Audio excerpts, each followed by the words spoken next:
کیا آپ نے کبھی محسوس کیا ہے کہ خدا خاموش ہے؟ آپ دعا کرتے ہیں، انتظار کرتے ہیں، لیکن جواب نظر نہیں آتا۔ بائبل میں بھی ایک ایسا وقت آیا جب خدا تقریباً 400 سال تک کسی نبی کے ذریعے نہیں بولا۔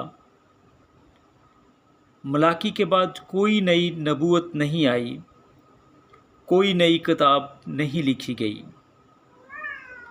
لیکن کیا خدا واقعی خاموش تھا؟ نہیں، وہ بادشاہوں کو بدل رہا تھا، سلطنتوں کو اٹھا اور گرا رہا تھا، زبانوں کو پھیلا رہا تھا، قوموں کو تیار کر رہا تھا اور پوری دنیا کو اپنے بیٹے خداوند یسوع مسیح کی آمد کے لیے تیار کر رہا تھا۔ ایمبیسڈر آف کرائسٹ چینل پر خوش آمدید۔ میں ایلڈر مختار سجیل بھٹی خداوند یسوع مسیح میں آپ کا بھائی۔ اگر آپ پہلی بار ہمارے چینل پر آئے ہیں تو چینل کو سبسکرائب کریں تاکہ خدا کے کلام کی گہری تعلیم آپ تک پہنچتی رہے۔ آج ہمارے پیغام کا عنوان ہے ملاکی سے متی تک خاموشی کے 400 سال۔ خدا خاموش تھا مگر اپنے نجات کے منصوبے کو پورا کرنے کے لیے تاریخ تیار کر رہا تھا۔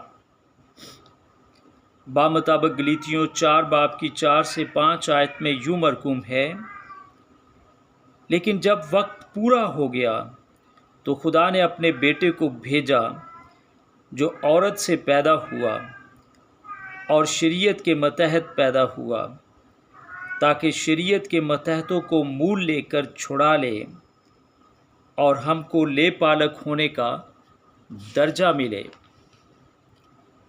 بھائیو، جب خدا خاموش دکھائی دیتا ہے تب بھی وہ اپنے نجات کے منصوبے کو پورا کرنے کے لیے تاریخ کو اپنے ہاتھ میں سنبھالے رکھتا ہے۔ عزیزو، ملاکی آخری نبی تھے جنہوں نے آنے والے خداوند کا راستہ تیار کرنے کی خبر دی۔ بامطابق ملاکی 3 باب کی 1 آیت میں یوں مرقوم ہے، دیکھو میں اپنے رسول کو بھیجوں گا اور وہ میرے آگے راہ درست کرے گا، اور خداوند جس کے تم طالب ہو ناگہان اپنی ہیکل میں موجود ہوگا۔ ہاں، عہد کا رسول جس کے تم آرزو مند ہو آئے گا، رب الافواج فرماتا ہے۔ بامطابق ملاکی 4 باب کی 5 سے 6 آیت میں یوں مرقوم ہے، دیکھو خداوند کے بزرگ اور ہولناک دن کے آنے سے پیشتر میں ایلیا نبی کو تمہارے پاس بھیجوں گا، اور وہ باپ کا دل بیٹے کی طرف اور بیٹے کا باپ کی طرف مائل کرے گا، مبادا میں آؤں اور زمین کو معلون کروں۔ اس کے بعد تقریباً 400 سال تک کوئی نبی نہیں آیا۔ یہ دور اکثر خاموشی کے 400 سال کہلاتا ہے، لیکن یہ خاموشی خدا کی غیر موجودگی نہیں تھی، بلکہ خدا اپنا کام کرتا رہا۔ پہلا نکتہ، خدا نے دنیا کو تیار کیا۔ اس دوران 4 بڑی سلطنتیں آئیں۔ پہلی فارسی حکومت، دوسری یونانی حکومت، تیسری مکابیوں کی مختصر یہودی حکومت، اور چوتھی رومی حکومت۔ جب ملاکی کی کتاب ختم ہوئی تو اس وقت یروشلم فارسی سلطنت کے قبضہ میں تھا۔ 336 قبل از مسیح میں بادشاہ اسکندر اعظم آیا جس نے معلوم ساری دنیا کو فتح کر لیا اور اس نے یونانی زبان کو پوری دنیا میں عام کر دیا۔ بعد میں یہی زبان نئے عہد نامہ کی زبان بنی، کیونکہ جب رسولوں نے خوشخبری سنائی تو لاکھوں لوگ یونانی زبان کو سمجھتے تھے۔ مطلب یہ کہ خدا پہلے ہی راستہ بنا چکا تھا۔ دوسرا نقطہ، مکابیوں کی بہادری۔ مکابی کسی قوم یا مذہب کا نام نہیں، بلکہ ایک یہودی خاندان اور ان کے بہادر رہنماؤں کا لقب تھا، جنہوں نے تقریباً 167 قبل از مسیح میں یونانی بادشاہ انتیوخس چہارم کے ظلم کے خلاف بغاوت کی۔ مکابیوں کی کتابیں، پہلا مکابی، دوسرا مکابی، ایسی تاریخی کتابیں ہیں جو ان واقعات کو بیان کرتی ہیں۔ یہ کتابیں کیتھولک اور آرتھوڈکس بائبل میں شامل ہیں، جبکہ پروٹسٹنٹ ان کو الہامی کتابیں نہیں مانتے۔ مکابی عبرانی لفظ ہے جس کا مطلب ہے ہتھوڑا۔ یہ لقب خاص طور پر یہودا مکابی کو دیا گیا کیونکہ وہ دشمنوں پر ہتھوڑے کی طرح طاقتور ثابت ہوا۔ اس کے بعد یہی نام اس کے خاندان کے لیے استعمال ہونے لگا۔ اسکندر اعظم بادشاہ کی وفات کے بعد یونانی بادشاہ انتیوخس چہارم نے ہیکل کو ناپاک کیا، قربانیاں بند کروائیں اور لوگوں کو بت پرستی پر مجبور کیا۔ تب ایک کاہن متیا خدا کی شریعت کے لیے کھڑا ہوا، جس کے 5 بیٹے تھے، جن کے نام یوحنا، شمعون، یہودا، الیعزر اور یوناتن تھے۔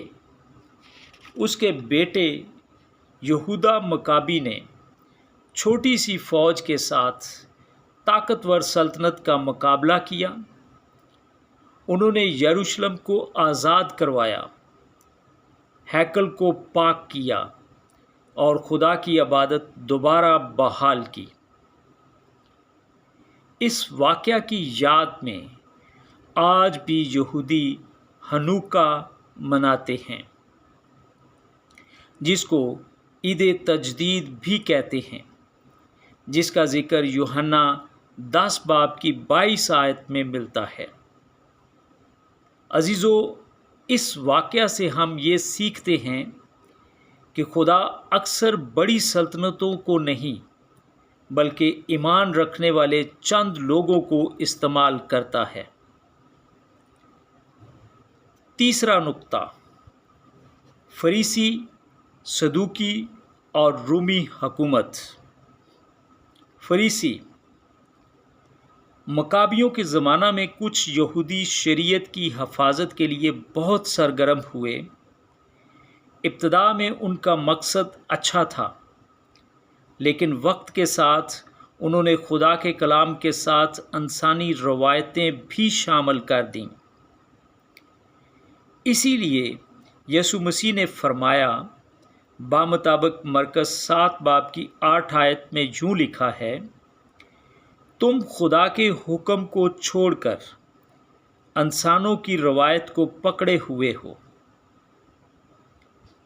عزیزو، اگر مکابیوں کا دور نہ سمجھیں تو فریسیوں اور صدوقیوں کا پس منظر سمجھنا مشکل ہے۔ صدوقی یہ زیادہ تر امیر اور ہیکل کے کاہن خاندان سے تعلق رکھتے تھے۔ مکابیوں کے بعد جب سیاسی طاقت بڑھی تو یہ مذہبی رہنما بھی سیاسی اثر و رسوخ رکھنے لگے۔ اسی لیے نئے عہد نامہ میں صدوقی اور فریسی اکثر نظر آتے ہیں۔ رومی حکومت۔ مکابیوں کی حکومت بعد میں کمزور ہو گئی۔ ان کے اندرونی جھگڑوں کی وجہ سے روم نے آ کر پورے اسرائیل پر قبضہ کر لیا۔ اسی لیے یسوع مسیح کے زمانہ میں کیسر، ہیرودیس، رومی سپاہی، محصول لینے والے، یہ سب نئے عہد نامہ میں نظر آتے ہیں۔ چوتھا نقطہ، مسیحا کا انتظار۔ مکابیوں نے دشمنوں سے آزادی حاصل کی تھی، اس لیے بہت سے یہودیوں کو امید تھی کہ آنے والا مسیحا بھی ایک فوجی بادشاہ ہوگا جو روم کو شکست دے گا، لیکن یسوع مسیح ایک مختلف مقصد کے ساتھ آئے۔ وہ صرف رومی حکومت سے نہیں بلکہ گناہ، موت اور شیطان کی غلامی سے نجات دینے آئے۔ اسی لیے بہت سے لوگوں نے انہیں قبول نہیں کیا۔ پانچواں نقطہ، ہیکل کیوں اہم تھی؟ مکابیوں نے ہیکل کو دوبارہ پاک کیا تھا۔ اس کے بعد ہیکل یہودی قوم کی شناخت بن گئی۔ جب یسوع مسیح ہیکل میں تعلیم دیتے تھے یا اسے پاک کرتے تھے تو یہ صرف ایک عمارت کی بات نہیں تھی بلکہ پوری قوم کی مذہبی تاریخ سے جڑا ہوا معاملہ تھا۔ چھٹا نقطہ، یونانی زبان کیوں اہم تھی؟ اس دور میں اسکندر اعظم کے بعد یونانی زبان پورے علاقے میں عام ہو گئی۔ اسی وجہ سے نیا عہد نامہ یونانی زبان میں لکھا گیا، جس وجہ سے خوشخبری بہت تیزی سے مختلف قوموں تک پہنچی۔ یہ بھی مکابیوں کے دور سے پہلے شروع ہونے والی تاریخی تبدیلی کا نتیجہ تھا۔ ان 400 سال کی ایک آسان ٹائم لائن کچھ اس طرح ہے: ملاکی نبی، پھر تقریباً 400 سال، پھر یونانی حکومت، پھر مکابیوں کی بغاوت، پھر ہیکل کی تطہیر یعنی ہنوکا، پھر فریسی اور صدوقی نمایاں ہوئے، پھر رومی حکومت، پھر یسوع مسیح کی پیدائش، پھر نیا عہد نامہ۔ ساتواں نقطہ، خدا نے صحیح وقت کا انتخاب کیا۔ بمطابق غلاطیوں 4 باب کی 4 آیت میں یوں مرقوم ہے: لیکن جب وقت پورا ہو گیا تو خدا نے اپنے بیٹے کو بھیجا۔